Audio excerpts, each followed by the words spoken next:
सतगुरु चरण को करूं सप्रेम प्रणाम।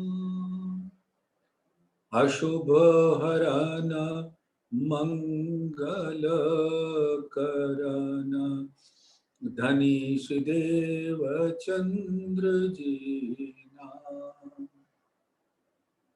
श्री प्राणनाथ निज मूलपति श्री मिराज सुना। तेज कुंवरी श्यामा युगल को पल पल करूं प्रणाम। पिया जी को पल पल करूं प्रणाम। प्रथम लागू दो चरण को धनिये न छुड़ा योखिन। लाख तले लालेड़िया मेरे जीव के जीवन। इन पांव तले पड़ी रहूं धनी नजर खोलो बातूं।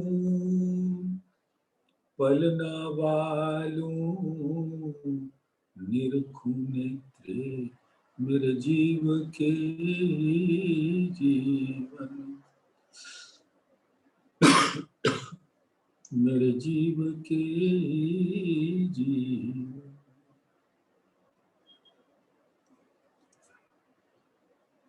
धामधनी अक्षरातीत के परम लाडले सुंदर साथ जी,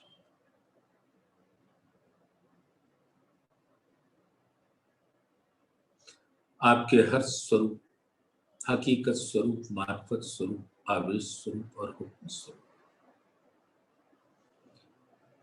के सुंदर स्वरूप के सुंदर चरण कमलों में मेरी इस आत्मा के दिल का प्रेम भरा सिजदा कबूल फरमाए। प्रणाम जी, प्रणाम जी सुंदर साथ जी, प्रणाम जी।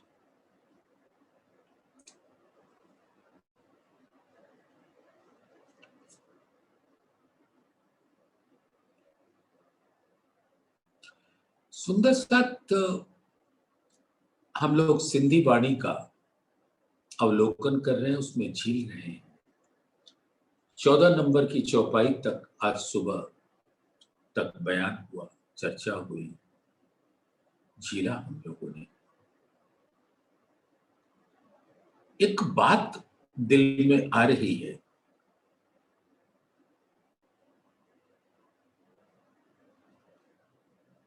कि परम धाम में धामधनी ने बता दिया हमें अपने नूर का स्वरूप।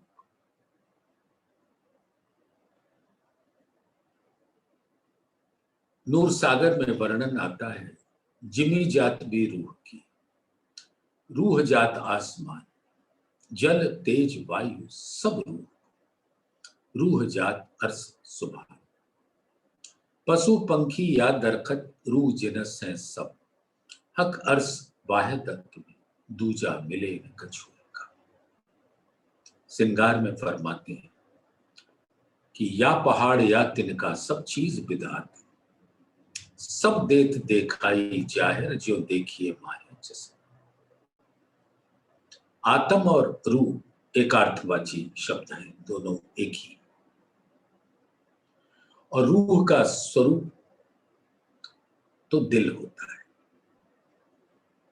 धामधनी का दिल ही प्रकट रूप में आत्मा कहलाती है।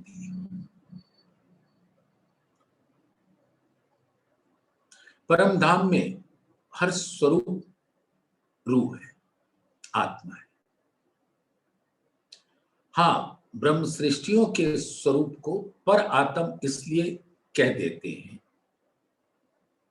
क्योंकि इल्म को ग्रहण करने वाला पर आत्म का प्रतिबिंबित स्वरूप है, जिसको आत्म कह दिया। तो बिंब और प्रतिबिंब को थोड़ा अलग करके बताना था, तो परात्म को पर यानी हमारे मूल तन को पर आत्म कह दिया और प्रतिबिंबित तन को आत्म कह दिया, है दोनों एक ही। जैसे आप और हम जब दर्पण देखते हैं, अपना स्वरूप देखते हैं दर्पण के अंदर, तो मेरे तन या उसकी क्रियाओं और जो प्रतिबिंबित तन है और उसकी प्रतिबिंबित क्रियाएं में कोई अंतर नहीं होता। आप अपना दाहिना हाथ उठाएंगे तो प्रतिबिंब में भी दाहिना हाथ उठ जाएगा।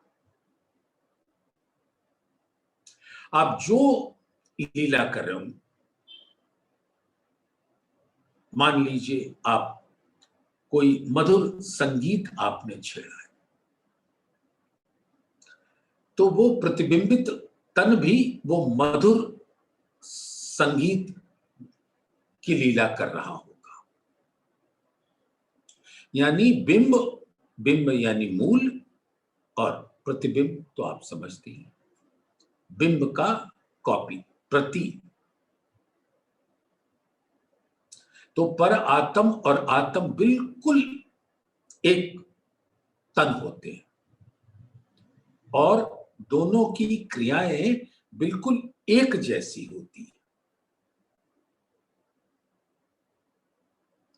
अगर पर आत्म धाम में धामधनी के साथ लाड़मयी अद्भुत लीलाएं करती है, तो आत्म भी वही करनी चाहिए। इसी को कहते हैं फैल वाहदत का। फैल यानी करनी, करनी यानी लीला। तो पर आत्म जो लीला करती है, आत्मा की अंगों द्वारा वही लीला होनी चाहिए, तब असल मायने में वो बिंब का प्रतिबिंब कहलाने का अधिकारी होती है।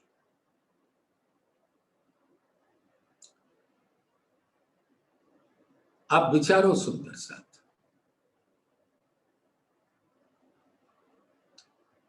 हर स्वरूप बिल्कुल मूल के जैसे ही होता है, लेकिन दिल जैसा बिंब का होता है वैसा प्रतिबिंब का है या नहीं, ये विचारने योग्य तथ्य है। अगर बिंब जीवंत है और प्रतिबिंब भी जीवंत है, तो दोनों के दिल एक स्वरूप होंगे और वो इस संसार में घटित होता है। ये प्रतिबिंब का स्वरूप आप सब जानते तो हैं, फिर भी एक बार कहना मैं उचित समझूंगा।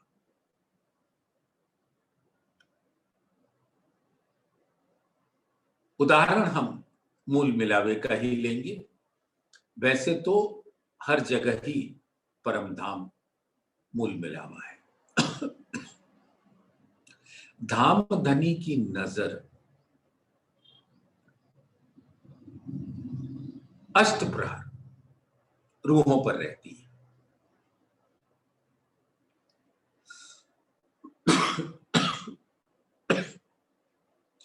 तो मूल मिलावे में भी धामधनी की नजर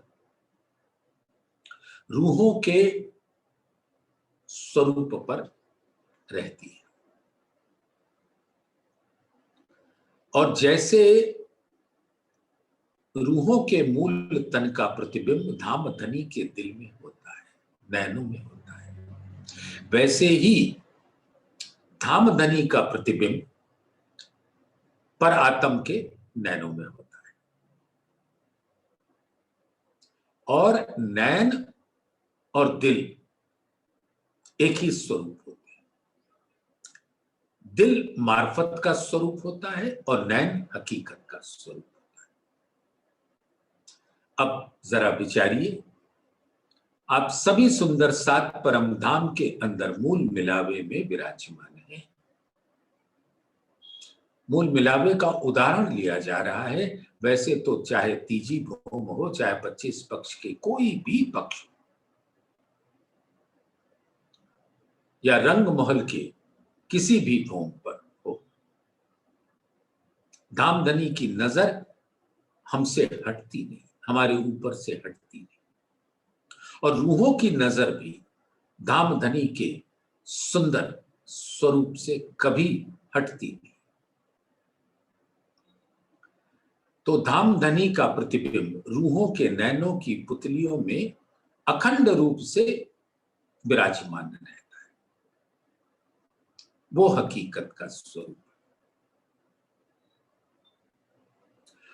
और वो प्रतिबिंबित स्वरूप धामधनी का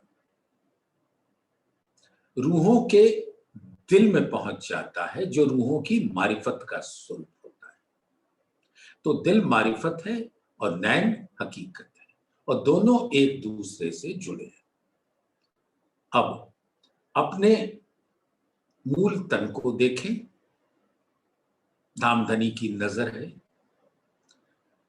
तो रूहों के तन के प्रतिबिंब हमारे प्राण प्रीतम अक्षरातीत नूर जमाल के नैनों में प्रतिबिंबित होता है, और उस नैन में जो प्रतिबिंब रूहों का पड़ता है वो सीधा धामधनी के दिल में पहुंच जाता है। तो दोनों का दिल अर्श होता है।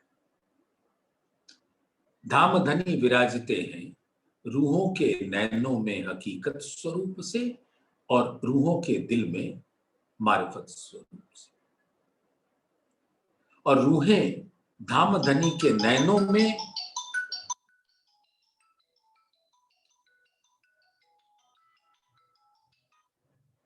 धामधनी के नैनों में प्रतिबिंबित होती है। तो वो धामधनी का हकीकत का स्वरूप होता है, और उनके दिल में वही स्वरूप जाके अखंड रूप से विराज जाता है।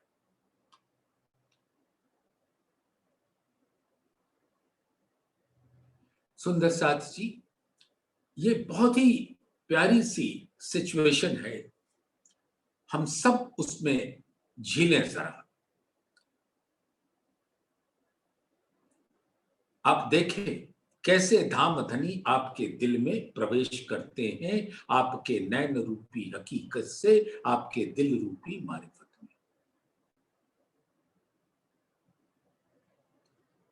और आपके ही प्रतिबिंबित स्वरूप धामधनी के नैनों में, यानी धामधनी के हकीकत के स्वरूप में, और वहां से उनके दिल में मारिफत स्वरूप। तो दोनों एक दूसरे के दिल में विराजते हैं।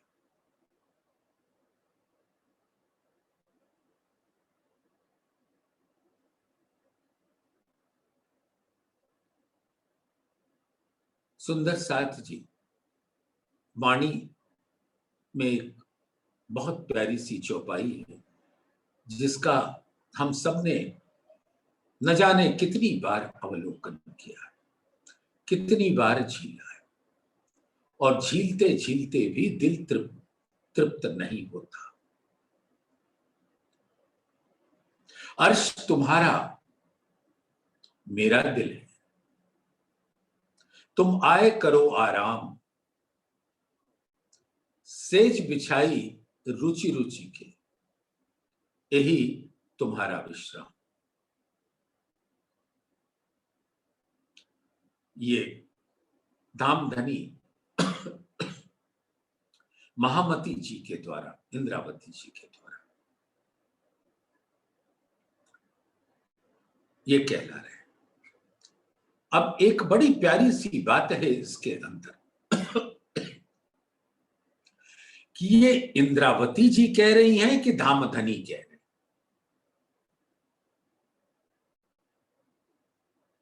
तो प्रत्यक्ष में तो इंद्रावती जी कह रही है,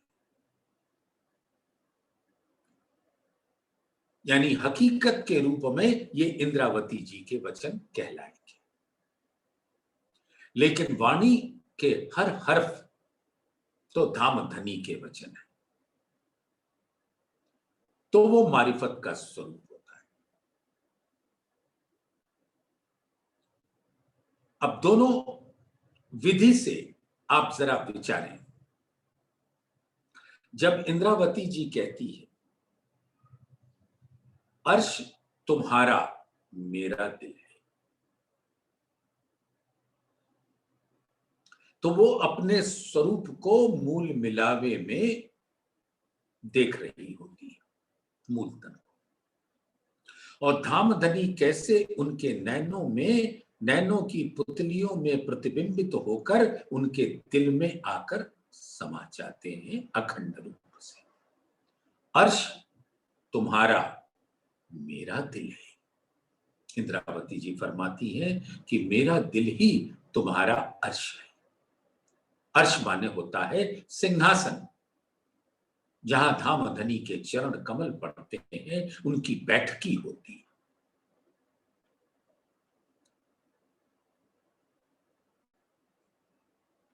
तो इंद्रावती जी के दिल में उनके नैन द्वार से होते हुए उनके दिल में अखंड शाश्वत रूप से धामधनी विराजते हैं।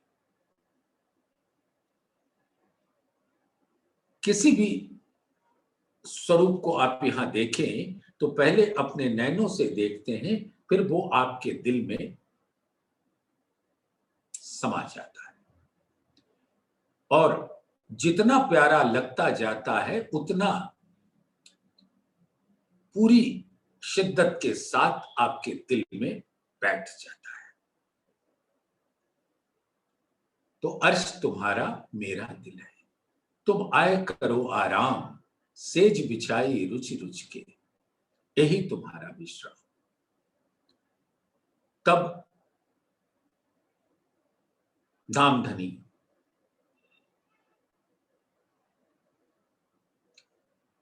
को आवाहन करती है इंद्रावती जी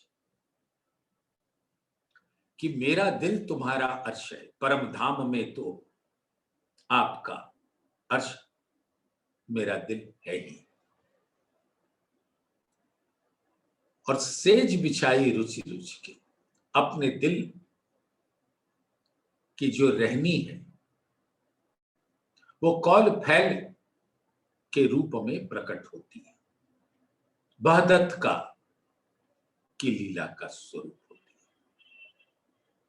और उस वहदत की लहर में मैं हर घड़ी हर पल आपके ही सानिध्यता को प्राप्त करती हूं।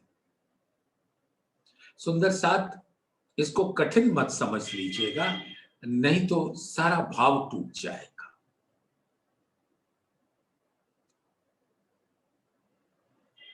जैसे इंद्रावती जी धामधनी के चरणों में उनका मूल तन विराजमान है, वैसे ही आपका भी तो मूल तन विराजमान है।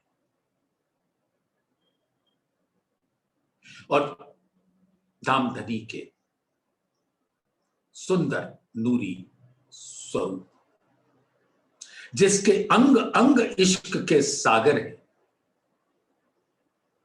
अंग देखे जेते सूरत के, सो तो सारे इश्क सागर, गुन हक बाहर देखावत इन बातों मोमिन का, बाहर प्रतिबिंबित लीला। तो धामधनी का स्वरूप अपने इश्क के सागर के संग पर आत्म के नैनों में विराज कर उसके दिल में विराज जाते हैं, यानी उसके दिल को अर्श कर लेते हैं। और वो दिल इस काबिल है अपने कौल फैल से कि वो धामधनी के चरण कमल धारण कर सके।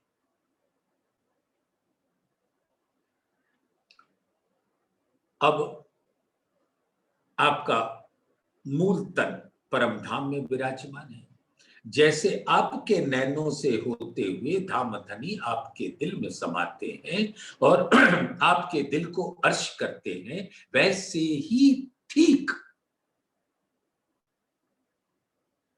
आपका नूरी स्वरूप धामधनी के नूरी नैनों में प्रतिबिंबित होकर धामधनी के दिल में विराजते हैं। तो जब धामधनी फरमाते हैं अर्श तुम्हारा मेरा दिल है, यानी ऐ मेरी प्यारी लाडली सखियों, तुम्हारी बैठकी, तुम्हारे चरण कमल मेरे दिल पर है, मेरे दिल में है, तो मेरा दिल तुम्हारा अर्श है। अब इस चौपाई के इस प्रथम 2 चरणों को ध्यान कीजिए। अर्श तुम्हारा मेरा दिल है, तुम आए करो आराम।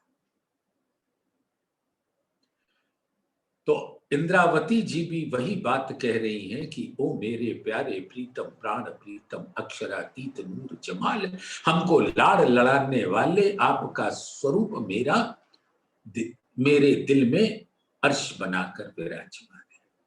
अर्श तुम्हारा मेरा दिल है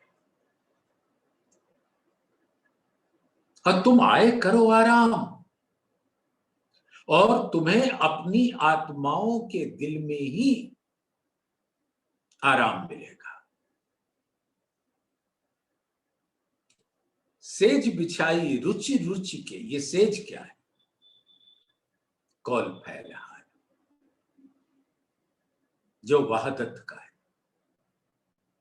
वो इतना निर्मल है कि कहते हैं सेज बिछाई रुचि रुचि के। आपको रिझाने के वास्ते मेरा दिल अनंत उमंग से भरा हुआ है, जो आपके ही नूर का गुण है। और आप जब आते हो तो इश्क के साथ ही नूर के अनंत खजाने के साथ आप हमारे दिल में आते हो। अब धामधनी भी बिल्कुल वही बात फरमाते हैं, अर्श तुम्हारा मेरा दिल है, तुम आए करो आराम। अब धामधनी फरमाते हैं कि तुम्हारी बैठकी मेरे दिल में, मेरा दिल तुम्हारा मूल मिलावा है और तुम्हारा दिल मेरा मूल मिलावा है। इस प्रकार से दोनों के दिल ही खिलवत है। खिलवत और मूल मिलावे में कोई फर्क नहीं।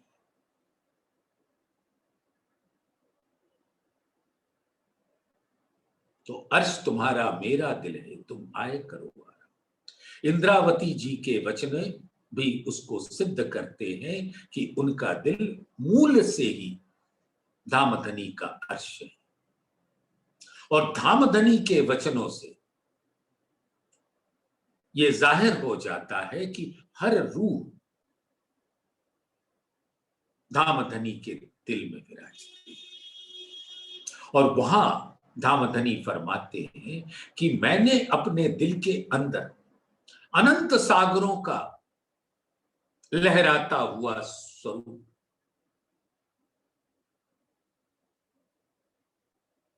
बिछा रखा है।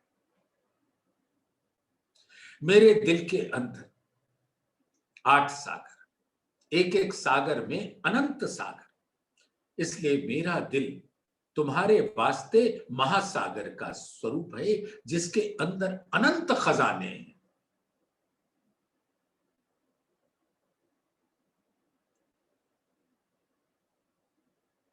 तो उसकी लहरें इतनी शीतल हैं, इतना आनंद देने वाली हैं कि तुम आओ और उन लहरों पे बैठकर झीलो, लहराओ अटखेलियां करो बल खाओ। तुम्हारा जो दिल में आए वो करो मेरे दिल में आकर।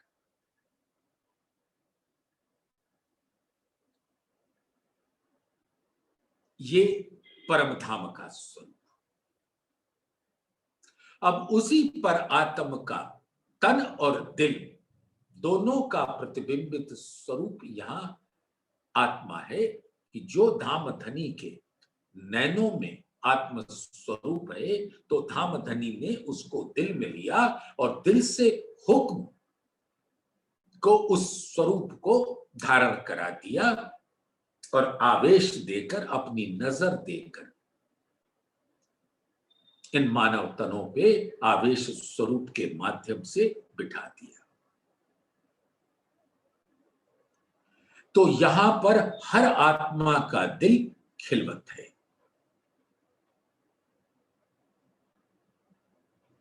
ये पहचानना तो होगा।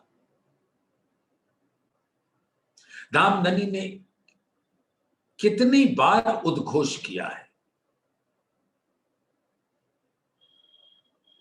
और इश्क माहे रूहन हके अर्श कया जाको दिल, हके दिल दे रूहों दिल लिया, यूं एक हुए हिल मिल, ना तो हक आदमी के दिल को अर्श कहे क्यों कर।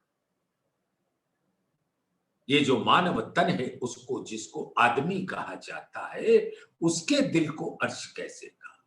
तो तीन दिल हैं। एक तन का दिल जो मांस का लोथड़ा है, एक उसके अंदर जो जीव विराजमान है उसका दिल, और एक आत्मा विराजमान है। धामधनी के हुक्म से पर आत्म की नजर जो धामधनी के दिल में है, वो उनके हुक्म से आकर इस तन में विराजती है। अब सुंदर साथ इस बात को आपको हमको देखना तो पड़ेगा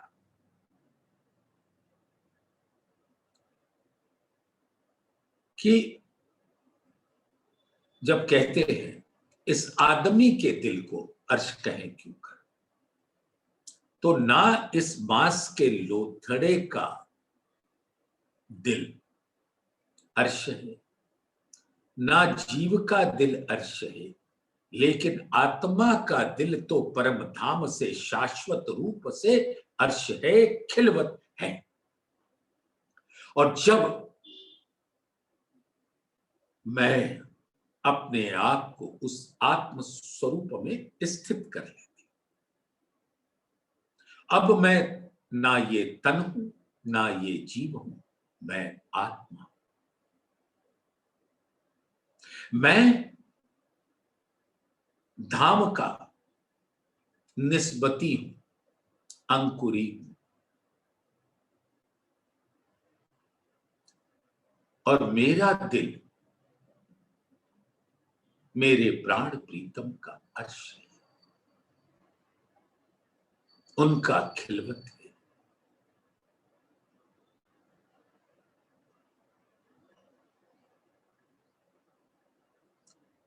तो जैसे ही ये मेरा अस्तित्व मैं और मेरा से जुदा हो जाता है, प्रत्यक्ष में ये तन कहता है मैं, और ये तन ही कहता है मेरा, लेकिन कहलाता कौन है? वो जीव, मैं और मेरा। और मैं और मेरा ही मैं खुदी का स्वरूप होता है,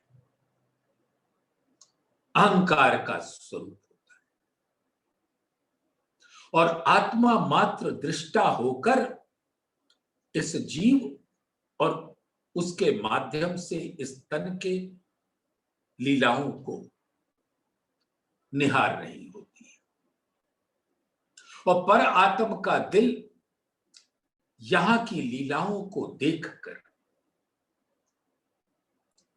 द्रवित होता है। जैसे एक मनुष्य जब निद्रा में होता है, तो तन और दिल दोनों ही स्थित रहते हैं इस संसार में, लेकिन उनकी स्वप्नमयी सुरता कहीं और चली जाती है, किसी और ही स्वप्न मंडल में, जहां पर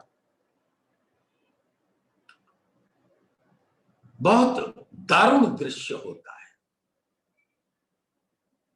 और उसको देखकर सिहर जाता है उस आदमी का दिल। ऐसे ही जब आत्मा इस जीव के ऊपर बैठकर इस तन के द्वारा होने वाली लीलाओं को के भयावह स्वरूप को देखती है। एक बात विचारना सुंदर साथ, कि आज जो इस संसार में महामारी फैली हुई है, जो कोरोना या कोविड-19 कहलाता है, उसकी दूसरी लहर बड़े विभत्स रूप में आई। अब आत्मा इस तन पर बैठकर, चाहे इस तन को कुछ ना हो रहा हो, लेकिन जिसके ऊपर हो रहा है उसको देखकर सहम सा जाती है। और जब आत्मा सहमती है तो पर आत्म का दिल सहमता है, क्योंकि दोनों दिल एक है। हर स्तन का दिल जो दिल, सो दिल देखत है हमको, प्रतिबिंब हमारे तो कहे, जो दिल हमारे उन दिल में। अब दोनों का दिल आश्रय मूल से। तो ये एक दारुण दृश्य जो आत्मा देख रही है, तो उसका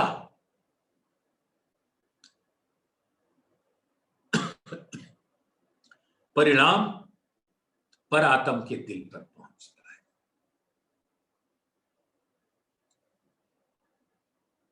तो इंद्रावती जी सिंधी वाणी में धामधनी के उन वचनों को दोहराती हैं। वचन तो धामधनी के,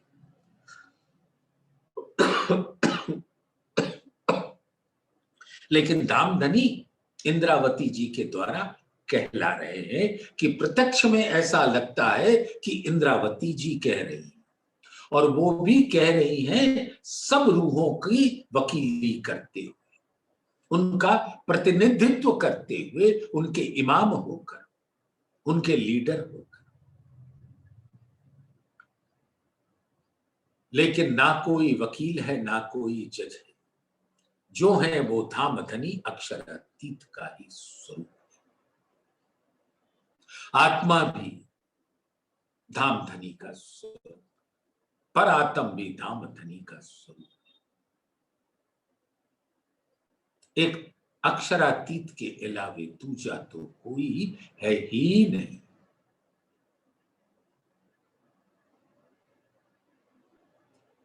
तो ये उन्हीं के वचन है अपनी प्यारी आत्माओं को जागृत करने के वास्ते। तो सिंधी वाणी में कहते 15वें चौपाई से आज हम छीलेंगे। आई विचारे नहारजा, नहारजा माने होता है देखिए, आई माने आप, विचारे माने विचार कीजिए। तो आप अपने मुखार विंद से कहे हुए वचनों का विचार करके देखिए। आई विचारे नहार जा, आहिजे मुंह जा वैण। आपके ही मुख से जो वचन निकले। आपने बहुत बातें की थी धाम में, हमने भी की थी। हम तो हम हैं, लेकिन आप तो आप हैं। हमें हमारे ऊपर जितना दोष मढ़ना है मढ़ लीजिए, जैसा आपको दिल, आपके दिल को भाए वैसा कर लीजिए, लेकिन आप जागृत हैं और आप तो कतई दोषी नहीं हो सकते। हमको ये समझ नहीं आता कि अगर आप दोषी नहीं हैं तो आपके ये तन और दिल रूपी आत्माएं कैसे दोषी हो सकती है। रूहो तुम मेरे नूर तन हो सो वाहे दत्त के बीच एक, दिल भी तुम्हारा मेरा है तन भी तुम्हारा मेरा है। रूहो तुम मेरे तन हो तुम सो इश्क जो मेरे दिल, एक क्यों कर पाओ बका मिने जो सहूर करो सब में। तो एक अक्षरातीत का स्वरूप ही उनका दिल प्रकट होकर परम धाम के 25 पक्षों का स्वरूप धारण करता है और आत्माओं का स्वरूप ब्रह्म सृष्टियों का स्वरूप धारण करता है। उन्हीं का नूर नूरी आकार सबका है और सबके अंदर धाम धनी का दिल ही लहराता है। तो जुदाईगी कहां रहती? आप विचारो सुंदर साथ, वाणी में भी कहलाते हैं राज्य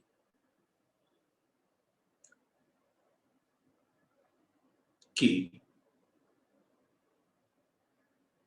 जो कदी आसिक खोले नैन को, पहले हाथों पकड़े तो पाए। धामधनी ने भी कहा कि मैं तुम्हें कहीं दूर नहीं भेजूंगा, तुम यहीं मेरे कदम पकड़ कर बैठो।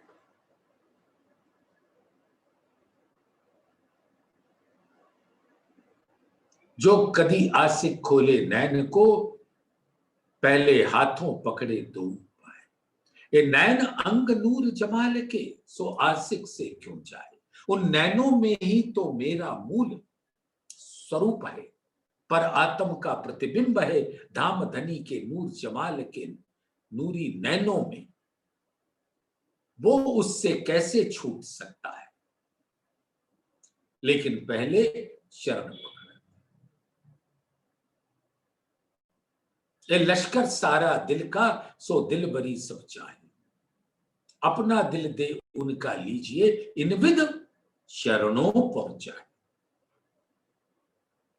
ए मेहर करे चरण जिन पर, देते हृदय पूर्ण स्वरूप। जुगल किशोर चित्त चुभत, सुख सुंदर रूप।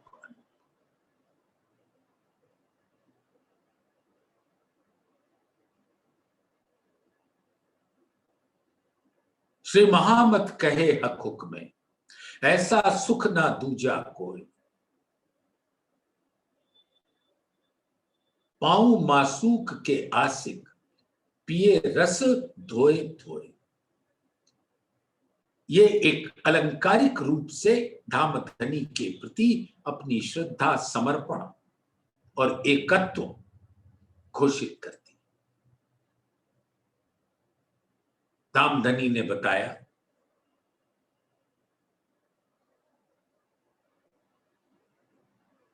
जल तेज वायु सब रूप।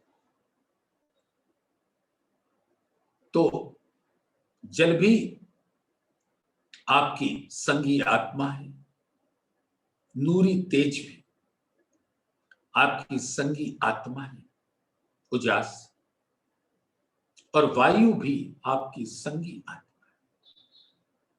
अब आप जरा देखें कि परम धाम के अंदर जल का स्वरूप एक निर्धारित रूप में बहता है। जैसे सागरों का जल महानद में आता है, महानद से पुखराज में आता है, पुखराज से जमुना जी के रूप में अवतरित होकर हौज कौसर में जाकर फिर महानद में समा जाता है। अब ये जल का स्वरूप मूल मिलावे में तो नहीं आता,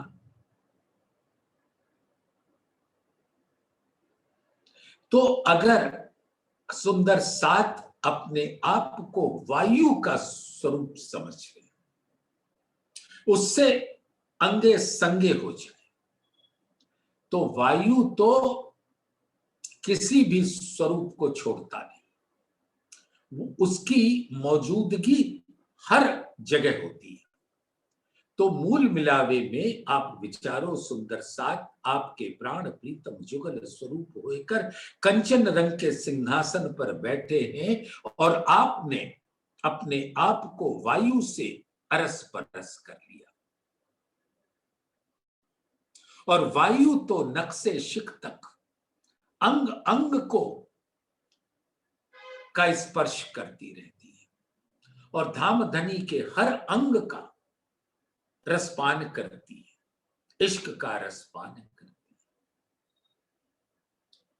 तो सुंदर साथ, आप परम धाम में उस वायु के रूपी आत्मा से अरस परस हो जाओ। हम अक्सर यहां कहते हैं कि चितवन में कठिनाई होती है। कोई बात नहीं सुंदर साथ, होती है तो होती है, लेकिन कभी तो विचार लेना चितवन में कि तुम वायु हो। रामधनी ने बताया है, जल तेज वायु सब रूह हो, रूह जात अर्स सुख। धाम धनी के जो सुभान है हम सबके, उनके दिल का ही स्वरूप है, और वही रूह है। और हर आत्मा को ये अधिकार है कि अपनी संगी आत्माओं से अरस परस हो जाए। जब हम जमुना जी में झीलते धामधनी के साथ, श्यामा जी के साथ, रूहों के साथ, और जल क्रीड़ा करते हैं, तो जल की हर बूंद से हम अरस परस होकर धामधनी के अंगों का स्पर्श करते हैं।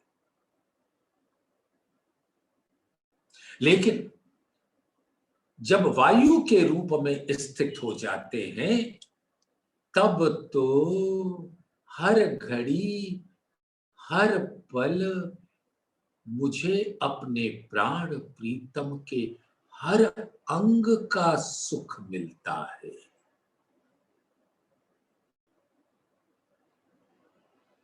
और चितवन में क्या है, आत्मा अपने मूल स्वरूप का दीदार करती है, धामधनी का दीदार करती है, और वहां विराजमान वायु के स्वरूप से अरस परस होकर धामधनी के अंगों का स्पर्श करती है। और धामधनी अंदर ही अंदर मुस्कुरा रहे होते हैं कि मेरी बात को तुमने पकड़ लिया, और उससे तुमने मुझको आलिंगनबद्ध कर लिया, अरस परस हो। और ये विवेक मैंने तुम्हें दे दिया। इश्क बेवरा बका मिने, क्यों पाइए ए विवेक। तो वो विवेक जो जागृत बुद्धि थी, वो धामधनी ने इस संसार में आकर आत्माओं को देकर पर आत्म के स्वरूप से अरस परस किया, वायु से अरस परस किया, और धामधनी के अंगों से अरस परस किया।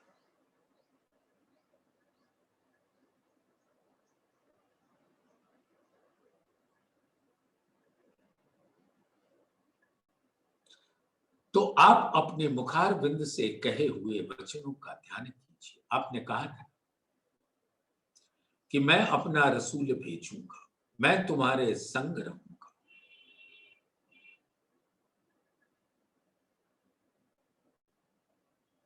मैं तुमसे कभी भी किसी भी हाल में जुदा हो ही नहीं सकता, क्योंकि तुम मेरे तन हो, तुम मेरे दिल हो। चाहे जहां रहो, अर्श की हकीकत में रहो, अर्श की मार्फत यानी मेरे दिल में रहो, या आवेश स्वरूप के दिल में रहो, या हुक्म के स्वरूप में रहो, जहां भी रहो मैं तुम्हारे संग रहूंगा।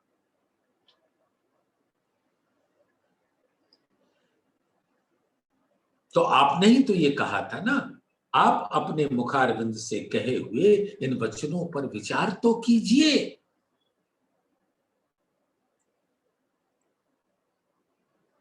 आपने कहा था, हमने उलट बात कही थी कि हम आपको 100 बेर आजमा के देख लेना, हम कभी नहीं भूलेंगे। और आपने कहा था कि तुम अपने आप को भी भूल जाओगे, परमधाम को भी, अपने घर को भी भूल जाओगे और मुझको भी भूल जाओगे। माना आप ही सही थे और हम भूल गए जैसा आपने कहा, लेकिन फिर भी आप तो हमारे खसम हैं, खावंद हैं। आपने ही कहा था, कया उतरते हक ने अलस्तो भी रबकुम, क्या मैं तुम्हारा खावंद नहीं? फिर कया अरस अरवाहों ने वले न भूले हम, तब आपने ही कहा था, मैं तुम्हारा परवरदिगार हूं। परवरदिगार यानी कसम। तुम हमको कबहू न भूलो। लेकिन यहां बता दिया, हादी मेरे मीठे सुकन कहेगा तुम्हें रोए रोए, तुम भी सुन सुन रोए सी पर होश में ना आवे को। तो जैसा आपने कहा वैसा हो रहा, और दोष तो लग रहा है, लेकिन फिर भी क्या करूं? अगर मैं दोषी हूं तो भी तो आपकी ही अंगना हूं। आप हमारे पति हो, प्रेमी हो, खसम हो, खावंद हो। तो संभालो। अब आप हमको उस हाल में तो नहीं छोड़ सकते ना। और अगर आप दोषी नहीं हो तो आपका ये नूरी तन, नूरी दिल कैसे दोषी हो सकता है?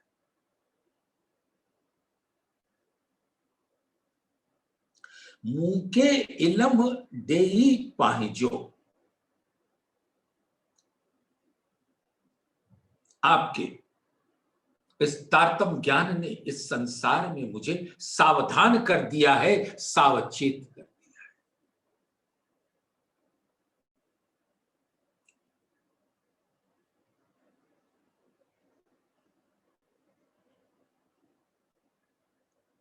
कि ये खबरदार, सावधान कर दिया, सावचेत कर दिया। से नहारिम जडे सहूर से, नहारिम माने देखना और जडे माने जब। जब मैं आपके द्वारा दिए हुए जागृत बुद्धि से विचार करती,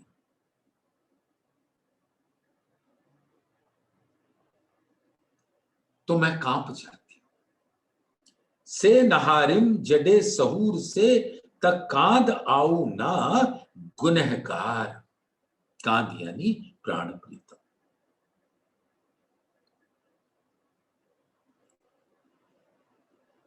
तो मुझे लगता है कि मैं दोषी तो नहीं,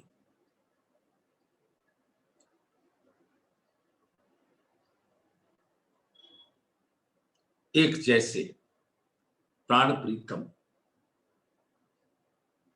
हमारे पति हमको ब्याह के ले आए और मैं उनके प्रति पूरी तरह से समर्पित हूं, कुर्बान हूं। पतिव्रता नार का धर्म अक्षरशः निभा रही। फिर मुझसे हुई गलती का दोष मेरे सर पे मत मढ़ना, ये तुम्हारी जिम्मेदारी है कि तुम मुझे उससे निकाल लेना। धनी तो दिनी निद्रडी, आपने ही तो ये माया की नींद दी, ते विसरिया सबकी, और इस माया की नींद में हम सब भूल गए। भूलना ही था, आपने तो पहले से ही बता दिया।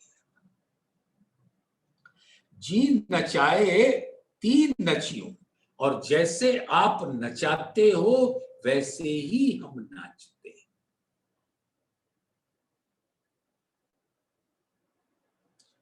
कुरो करियूं 80, अब मैं कर भी क्या सकती हूं, डोर तो आपके हाथ में।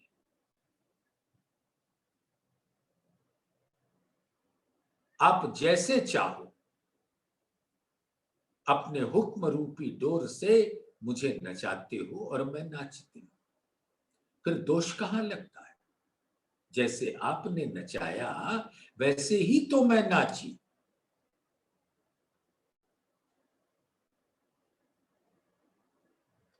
असा इश्क निद्रणी विसारियो,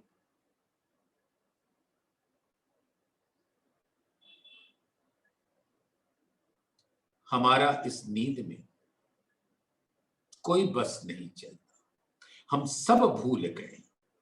अची मैं हिन रांद, इस खेल में आकर मैं सब कुछ भूल चुकी। इश्क तो ही जो दिखारियो, लेकिन आपने इस भूलने की अवस्था में भी अपना इल्म दिया और जागृत बुद्धि दी, जिससे मैं आपके इश्क के स्वरूप की पहचान कर सकी। बस मुहजा कांध, कांध माने प्रीतम और रांध माने खेल, और जो आपने ये इल्म दिया उससे अब मैं देख पा रही। अगर आप हमको यहां ना लाते तो हमको तारतम ज्ञान का रस कैसे मिलता।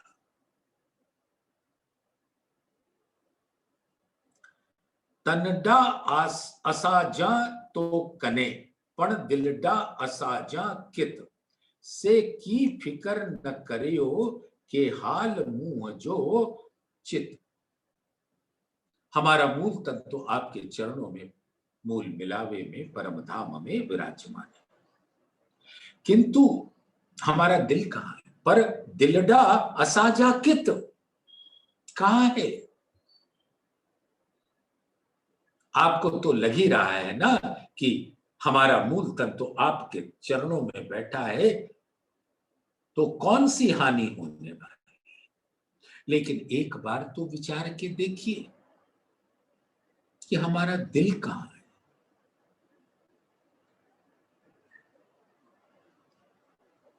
और उसकी दशा क्या है।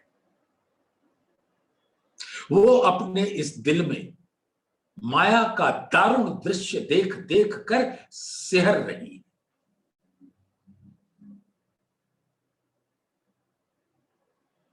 और करना तो आपको ही पड़ेगा।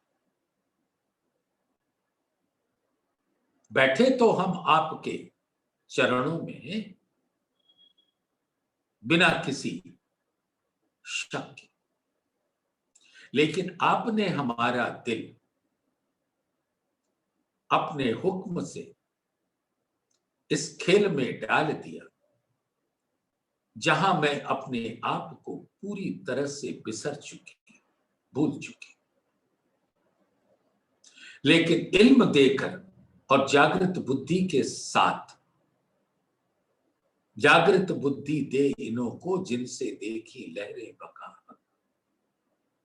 शराब कहूरा उतरी इन्हों पर पिलाया हादी हक इश्क। देखिए सुंदर साथ, ये पतिव्रता जो प्रेम पत्री के अंदर 7वां हर्फ है, जब हम उस स्थिति में पहुंच जाते हैं, 6 हर्फों का पालन करके 7वें हर्फ यानी पतिव्रता के धर्म को पूरी तरह से आत्मसात कर लेते हैं, तब ये अधिकार मिल जाता है जो सिंधी के वचन है।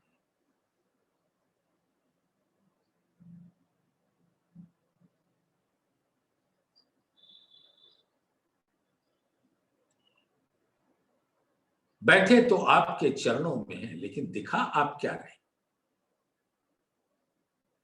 फरामोशी हमने तो नहीं ली ना, फरामोश तो आपने किया।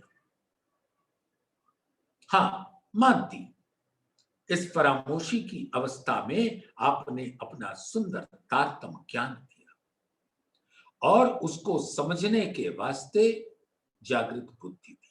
कोई भी ज्ञान बुद्धि के द्वारा ही ग्रहण किया जाता है और ये ज्ञान कहां का है? धामधनी के दिल का। इसलिए उसको कहते हैं निज बुद्धि का निज बुद्धि से अवतरित ज्ञान।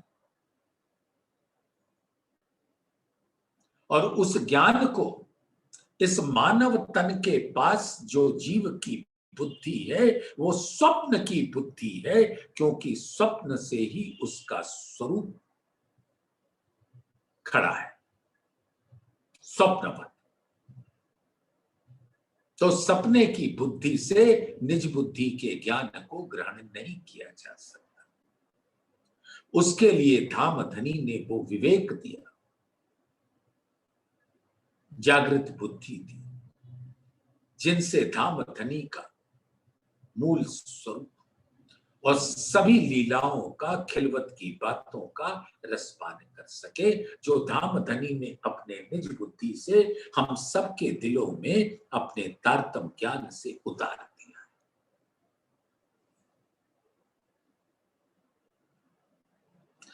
दुखदा न डिसे आकार।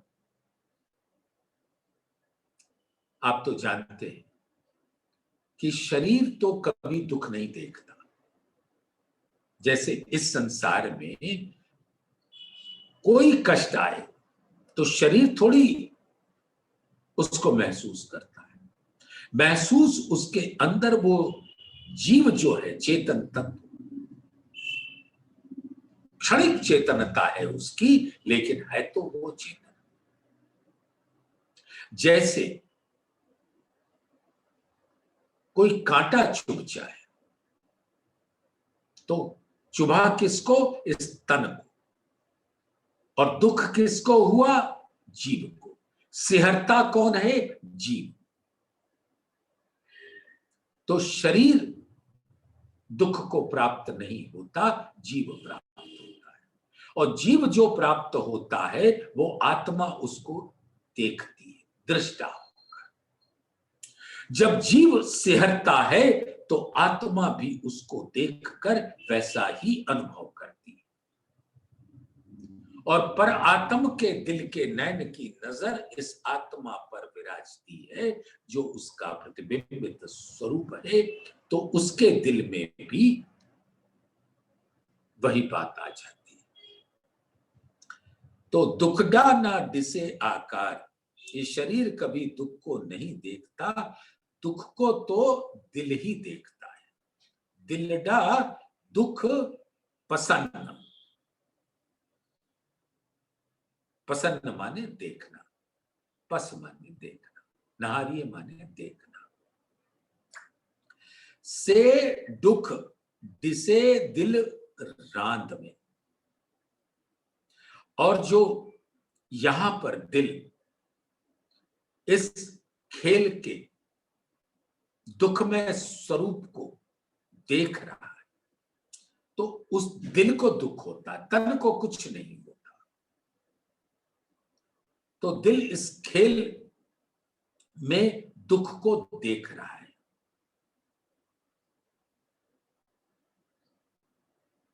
लेकिन परम धाम के अखंड स्वरूपों के तनों में कोई दुख नहीं। न स्वप्न स्वरूप तन में दुख होता है, न अखंड तनों में कोई दुख होता है। से दुख दिसे दिल रांद में, दुख न बका में तन। और उस तन बका में जो तन है उसको भी कोई दुख नहीं होता।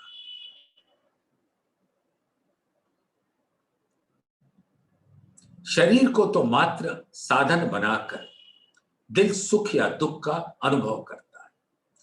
निर्जीव शरीर की आंखें जैसे मृत्यु, मृतक शरीर, या कोमा में गया हुआ या मूर्छा लगा दी कोई, एनेस्थीसिया, कि आंखें या जिह्वा कोई कार्य नहीं कर सकती। इसी प्रकार हमारी परात्म के दिल ने ही प्रतिबिंबित रूप में आत्मा का स्वरूप धारण किया है और उसके माध्यम से इस संसारमयी दुखमयी संसार की दुखमयी लीला को अनुभव में लिया है। तो सुंदर साथ जी, ये 20 नंबर की चौपाई पे आज हम विराम लेंगे। दुखडा ना दिसे आकार दिलडा दुख पसंद से दुख दिसे दिल रांद में दुख ना बका में। बोलिए श्री प्राणनाथ प्यारे की जय। धाम धनी की